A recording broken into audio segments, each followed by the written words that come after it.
Uno de los primeros recuerdos que tengo del cine gran español es el de la tarde de tormenta que fuimos a ver Petit y Trapito en 1977. El clásico de García Ferré era una película que queríamos ver no solo los chicos, sino los grandes. Por eso la cola de esa tarde de domingo a las 14 horas era inmensa, doblaba en la esquina de Bossier y llegaba casi a la zapatería Eduardo, propiedad del pastor metodista, dirigente socialista, sobre todo gran persona de bien, don Adolfo Godino. La lluvia era tremenda, el conglomerado de paraguas traía a la mente la escena histórica del pueblo frente al cabildo el 25 de mayo. Los más ansiosos gritaban que se apuren, cuando a la lluvia que arreciaba con toda su fuerza se le sumó un vendaval de viento. Dicen que la 25 es la calle más ventosa, por cierta fuerza ciclónica que se concentra en la estación Sarmiento y se vuelca sobre la arteria comercial de la ciudad. Cuando sopló este viento la cosa se puso realmente brava. No fueron pocos los que desistieron de entrar al cine y se encaminaron como pudieron hasta sus casas. Con papá a esta altura estábamos justo bajo las plantas de lo de Bossier, bastante al reparo.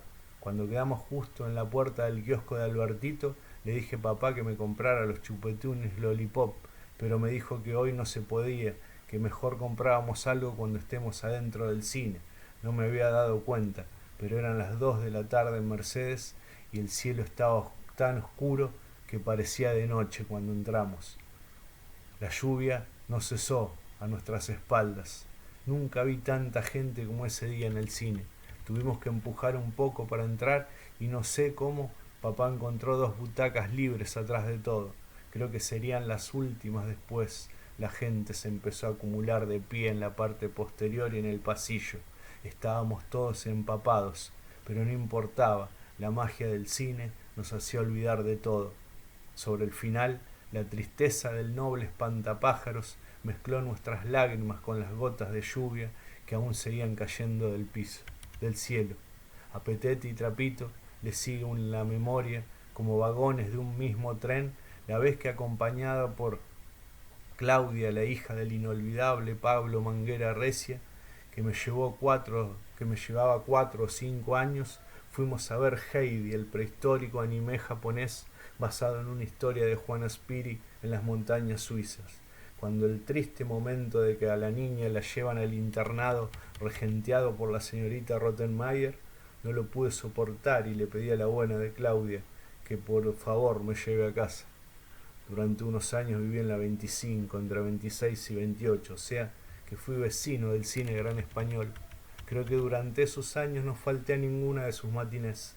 El encargado de llevarme, por lo general, era mi tío Oscar, que después del consabido plato de ravioles y casi litro de vino dominguero, iba directamente a dormir la siesta mientras yo a su lado, luego de terminar de ver Rintintín o El planeta de los simios, despertaba tirándolo de las mangas de sus camisas. Los recuerdos de mi mamá en el cine son muchos también. Me acuerdo cuando, incitada por la crítica de todos los medios, papá no quiso ir a ver la película de Tiburón porque decía que era una mierda, pero me llevó ella. Los dos fuimos a ver Tiburón, la primera. Me acuerdo que era prohibida, pero mamá habló con Juan Carlos, el de la puerta, y le dijo que como no tenía con quién dejarme en casa, me había tenido que traer. Me acuerdo cómo poco a poco en la oscuridad del gran español me fui agarrando cada vez más y más del brazo de mamá. Creo que a cada víctima del escualo asesino más presión ejecutaba sobre el pobre brazo de mamá. Después de una escena donde el tiburón mete su cabeza en un barco y aferra con sus dientes a un pobre tipo en el estómago haciendo que largue sangre por la boca, miré el resto de la película tapándome la cara y espiando entre los dedos. A la semana siguiente dieron Piraña, otro éxito de la época.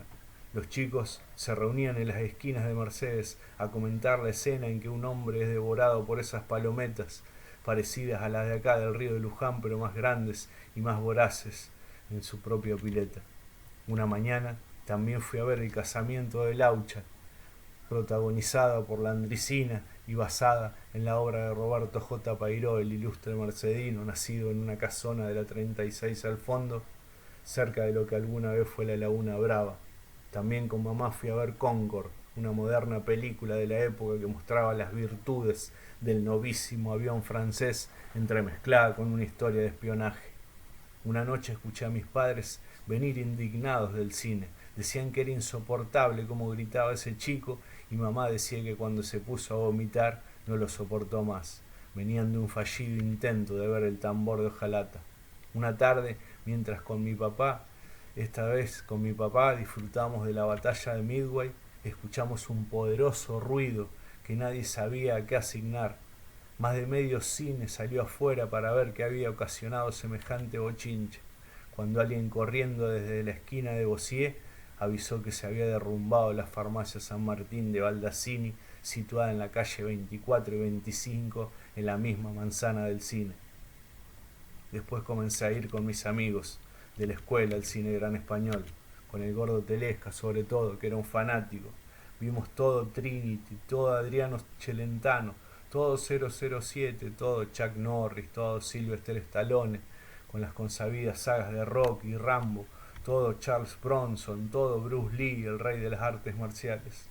Una noche, a la salida de una de las funciones, participé junto a mi amigo Omar González de una especie de concurso organizado en el momento por los chicos del Instituto Saturnino Unzué, que consistía en copiar la patada voladora de Bruce Lee. La intrepidez con que los chicos del instituto buscaban el tremendo remedo, volaban peligrosamente a la altura de la cabeza de los que salían del cine. Era fantástico verlos. Ni Omar ni yo, aunque lo intentamos, los pudimos superar. Con el gordo seguimos yendo hasta grandecitos, ya porque recuerdo salir de ver Imagine o Pasaje a la India y después de ahí ir a tomarnos una cerveza al patio del inglés McLaughlin en la otra cuadra. Con Omar González fui a ver todas las de Schwarzenegger y después la cita obligada era en Sorrento. Una tarde de matiné, como diría Borges, el destino quiso probar si éramos valientes o no. Ante la bulia soporífera que nos producía la película El pequeño Lord, decidimos irnos del cine y recorrer las calles del centro juntando marquillas de cigarrillo del suelo, cuestión que nos tenía atrapado en esa época, cuando en la puerta misma del Club Huracán, a esa hora de la siesta, en que Mercedes no anda ni un alma, nos tuvimos que medir con los Barreras. Si bien en algún momento yo me arrepentí de no haberme quedado en el querido cine viendo las vicisitudes que atravesaba el pequeño Lord, tal como hubiese querido el poeta, no arrugamos y la pelea fue pareja. Entre aquellas películas, mientras nos preparamos para entrar en la adolescencia, recuerdo la voladura de cabeza con la que salíamos después de ver las películas de Spielberg y las de Robert Zemeckis. E.T. el extraterrestre, Gremlins, Volver al futuro, ¿quién engañó a Roger Rabbit? Creo que fue la primera vez que me pregunté quién era el director de una película, quién pudo concebir semejante genialidad. También nos volvimos locos cuando vimos Cupido motorizado, Flash Gordon, Cocoon, Los locos del Cannonball o Una chica al rojo vivo. A la Laguna Azul nos fuimos porque era para mayores de 13, una nueva calificación del ente cinematográfico que nos dejaba afuera. La loca historia del mundo de Mel Brooks la fui a ver solo y me sentí importante, me sentí grande. Parte por entrar solo al Gran Español porque el gordo no había podido ir y parte por haber creído entender todas las chanzas que el humorista inglés hacía sobre la civilización occidental en su conjunto.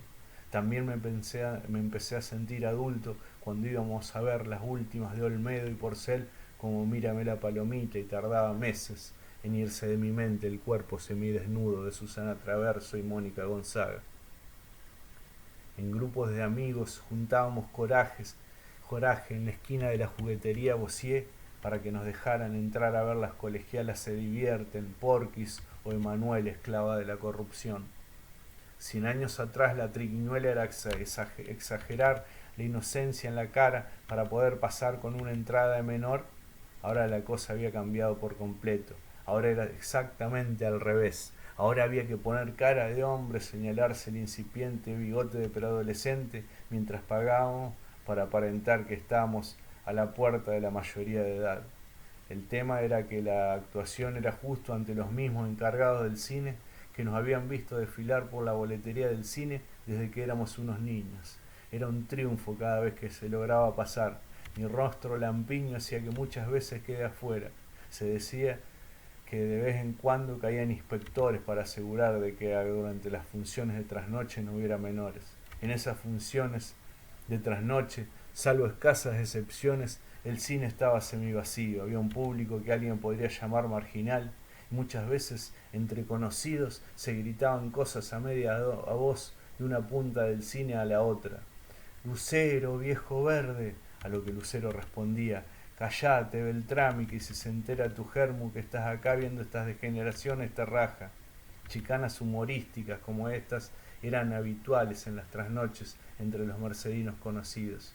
Una de las primeras y únicas veces que pudimos pasar a ver una prohibida, como le decíamos, fue una que no recuerdo el nombre, pero sí la trama. Era un thriller muy clase B, ambientado en un bosque y que en un momento mostraba el desnudo frontal de una pelirroja bastante insulsa.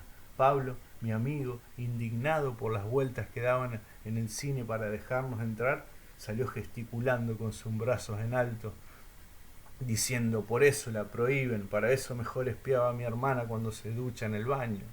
Nosotros no paramos de reír durante todo el resto de la noche a raíz del dicho de Pablo. De entre las películas prohibidas más conflictivas estuvo la famosa película rodada por el español Tinto Brass titulada Calígula, una versión de la vida libertina del emperador romano que contenía escenas de orgías, por ende bastante subida de tono, y como curiosidad actuaba el conductor argentino del programa La Botica de Tango, Eduardo Vergara Leumann. Ya en el periodo democrático inaugurado por Raúl Alfonsín en 1983, en el cine vi presentarse un pedido de la Liga de Padres de Familia, entre otros, para que la película no se proyecte en Mercedes, aduciendo todo tipo de inconveniencia moral. La cuestión se debatió en el recinto del Honorable Consejo Deliberante durante varias semanas con la presencia de los encargados del cine. Teobaldo Bustos Berrondo, secundado por el secretario Pedro Monferrán, anunciaron lo que habían dictaminado por votación los concejales de los distintos partidos, que la película se podía proyectar con dos condiciones al menos: que se haga en estricto horario de trasnoche, no a las 22 como se pretendía hacerlo, y que parte de la recaudación vaya a las arcas de una institución benéfica de la ciudad a designarse. La última vez que entré al cine Gran Español a ver una película fue en 1990. Era un martes a la noche, hacía calor, me parece que era marzo. Con papá éramos fanáticos de Indiana Jones. Ya habíamos visto las dos anteriores y ahora estaba la tercera, Indiana Jones y la Última Cruzada, con el agregado de Sean Connery haciendo del padre de Indiana. Tardaron en traerla a Mercedes varios meses, era algo a lo que estábamos habituados. Las películas que se estrenaban en Buenos Aires recién las veíamos en Mercedes meses y a veces años después. Yo tengo la sensación de haber entrado al cine sabiendo que era la última vez que lo hacía. Tengo en mi cabeza una posible conversación entre papá y Juan Carlos en la entrada, donde le decía que iban a cerrar. De todos modos no fue tan así. Indiana Jones y la Última Cruzada fue la última que se dio con regularidad semanal. Después, durante un año largo, el cine abría de vez en cuando, quizá pasaban una película por mes o algo así. Fue horrible quedarnos sin cine. Para aumentar la tristeza y la nostalgia, en 1990 se estrenó en todo el mundo Cinema Paradiso, la nostálgica joya de Giuseppe Tornatore. Estaba en boca de todos, y nadie en Mercedes podía dejar de pensar en el cine Gran Español cuando escuchaba algo acerca de Cinema Paradiso. Así tampoco podía dejar de pensar cuando veía los ventanales donde estuvieron los carteles vacíos o tapados con papeles de diario. El Oeste, fecha con el 2 de enero de 1992, el certificado de defunción definitivo del viejo y querido cine Gran Español. Pasaron solo 2 años para que en 1994 volvamos a entrar al sagrado recinto del cine Gran Español, para que jóvenes emprendedores mercedinos como Coco Luna, José Rossi y otros alquilaran el cine y lo convirtieran en una moderna discoteca de los 90 que además trajo las bandas de rock más cotizadas de la época como los Fabulosos Cadillac, los Pericos y los Ratones Paranoicos.